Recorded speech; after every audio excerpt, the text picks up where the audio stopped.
Hello everyone, welcome to engineers education point. इस video में electronics component and material 2018 का पूछा हुआ न्यूमेरिकल को सॉल्व करेंगे। क्वेश्चन है 2018 में क्वेश्चन नंबर 5 में पूछा गया है ये question. A capacitor consisting of two parallel plates separated by an air gap has a capacitance of 30 picofarad. कह रहा है एक कैपेसिटर है जो कि जिसमें दो पैरेलल प्लेट है जिसको सेपरेट किया जाता है एयर गैप से, और air gap has a capacitance जिसका कैपेसिटेंस कितना है 30 पिकोफैराड है। When the air gap is completely filled by A dielectric, अब क्या किया जाता है एयर गैप के जगह पे डाइलेक्ट्रिक से फिल कर दिया जाता है तो उसका कैपेसिटेंस बढ़ के कितना हो जा रहा है 180 picofarad. What is dielectric constant? Dielectric constant क्या होगा ये आपको निकालना है। तो देखिए कैसे निकलेगा। हम लोग मान लेते हैं स्टेप 1 और 2 दो स्टेप होगा। इनिशियल कैपेसिटेंस, इनिशियल कैपेसिटेंस कब? जब आपका एयर गैप जो है दो प्लेट के बीच में एयर गैप है तब इनिशियल कैपेसिटेंस निकालना है। Let D be the distance between plates. Distance दो प्लेट के बीच का जो डिस्टेंस है उसको हम लोग डी मान लिए, between the plates. Let A be the area of each plate. प्रत्येक प्लेट जो है दो पैरेलल प्लेट है, प्रत्येक का जो एरिया है वो ए है। तो क्या हो जाएगा capacitance of parallel plate capacitor, parallel plate capacitor is given by क्या हो जाएगा? Capacitance of parallel plate capacitor क्या हो जाएगा? CI से हम लोग डिनोट करते हैं। इनिशियल कैपेसिटेंस इक्वल टू क्या होता है? Epsilon naught A by D. क्या हो जाएगा?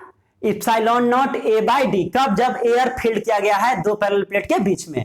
अब देखिए तो आपको जब एयर फिल किया गया था कैपेसिटेंस कितना है 30 पिकोफैराड, और 1 पिकोफैराड इक्वल टू 10⁻⁻12 फैराड होता है।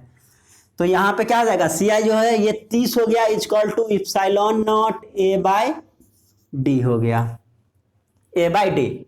चलिए ये हो गया। स्टेप 2 में हमको निकालना है। स्टेप 2 में क्या है? Capacitance after inserting dielectric. जब एयर गैप के जगह पे अब डाइलेक्ट्रिक से फिल कर दिया जा रहा है तब कैपेसिटेंस क्या हो जाएगा? मान लेते हैं लेट के बी द डाइलेक्ट्रिक कांस्टेंट। यही आपको निकालना है डाइलेक्ट्रिक कांस्टेंट। के क्या है? डाइलेक्ट्रिक कांस्टेंट है जो आपको निकालना है। तो C ऑफ F से डिनोट करते हैं। तो C of F equal to क्या आ जाएगा? K epsilon naught A by D. जब डाइलेक्ट्रिक को हम लोग फील्ड किए तो डाइलेक्ट्रिक कांस्टेंट से मल्टीप्लाई हो जाएगा K into epsilon naught A by D. Epsilon naught A by D का वैल्यू कितना है? तो epsilon naught A by D का वैल्यू कितना है 30 पिकोफैराड है, और यहाँ पे कितना है CF का वैल्यू कितना हो जाएगा 180 पिकोफैराड। दोनों पिकोफैराड में है तो कोई दिक्कत नहीं है। तो देखिए CF का वैल्यू कितना हो जाएगा 180 picofarad equal to K into यहाँ पे देखिए epsilon naught A by D. Epsilon naught A by D का वैल्यू कितना है 30 पिकोफैराड है, तो इंटू 30 कर दीजिए। तो यहां से K इक्वल टू कितना आ जाएगा 180 बटे 30, 3 छक 18। तो K इक्वल टू 6 हो गया। Therefore dielectric constant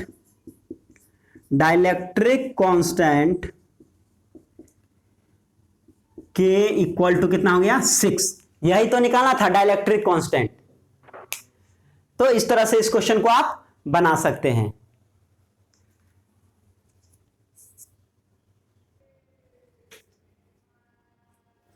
next question है 2018 में क्वेश्चन नंबर 7 में ये क्वेश्चन था, और 2017 में क्वेश्चन नंबर 9 था।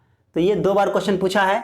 क्वेश्चन क्या है देखिए, a tungsten lamp has a resistance of 150 ohm at 2850 degree C. कितना पे है? 2850 डिग्री सेल्सियस पर जो रेसिस्टेंस है टंगस्टन लैंप का वो कितना है? 150 ओम है। What is the resistance at ambient temperature? जिसको 20 डिग्री सी है, तो एम्बिएंट टेम्परेचर जो कि 20 डिग्री सी है उस पे जो है रेसिस्टेंस क्या होगा, इसको निकालना है। If the temperature coefficient of resistance is 0.0049 per degree Celsius at 0 degree C. Temperature coefficient दिया हुआ है, तो देखिए क्या क्या यहां पे है। यहां पे देखिए at T degree Celsius, T degree Celsius पे क्या होता है? R is equal to R naught 1 plus alpha T. R naught क्या है? Resistance at 0 degree Celsius, resistance at 0 degree C. Alpha क्या है? टेम्परेचर कोफिशिएंट है, और टी जिस टेम्परेचर पे आप निकाल रहे हैं उस वो है। तो अब देखिए हमको निकालना है रेसिस्टेंस एट 20 डिग्री सी, आपसे पूछ रहा है। मींस आर 20 डिग्री सेल्सियस पे, 20 डिग्री सेल्सियस पे आर का वैल्यू क्या होगा? तो आर क्या हो जाएगा? R naught 1 plus alpha into T. T कितना है? 20 डिग्री सेल्सियस पे है, तो टी हो जाएगा 20। अल्फा का भी वैल्यू बाद में पुट कर देंगे, 0.0049 हो जाएगा, क्योंकि टेम्परेचर कोफिशिएंट यही है, और अल्फा क्या है?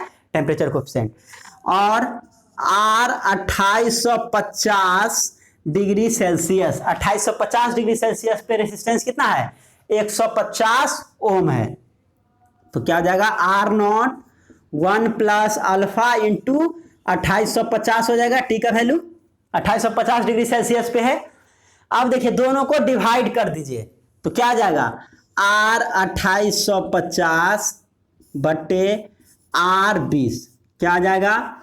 Are naught 1 plus alpha into 2850 बटे R naught 1 plus alpha into 20।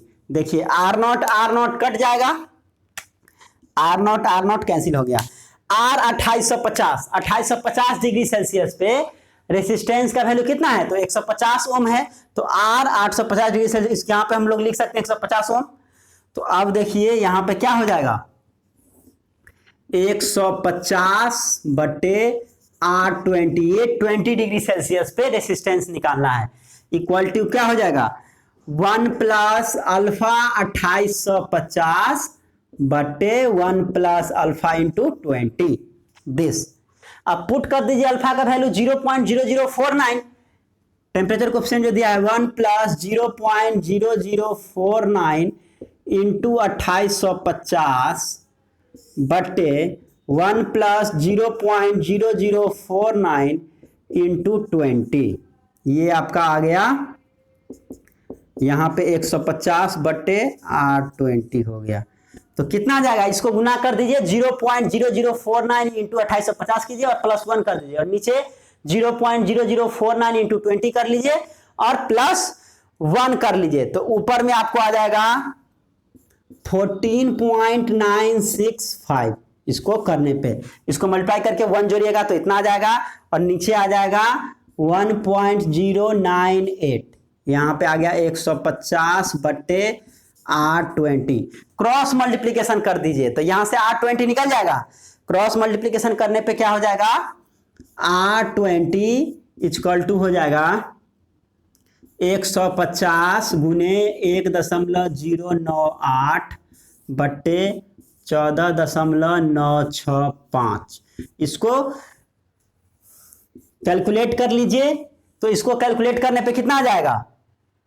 ये आपका ऊपर में मल्टीप्लाई कीजिएगा 150 गुने 1.098, तो ये आपका आ जाएगा 164.7 बटे 14.965।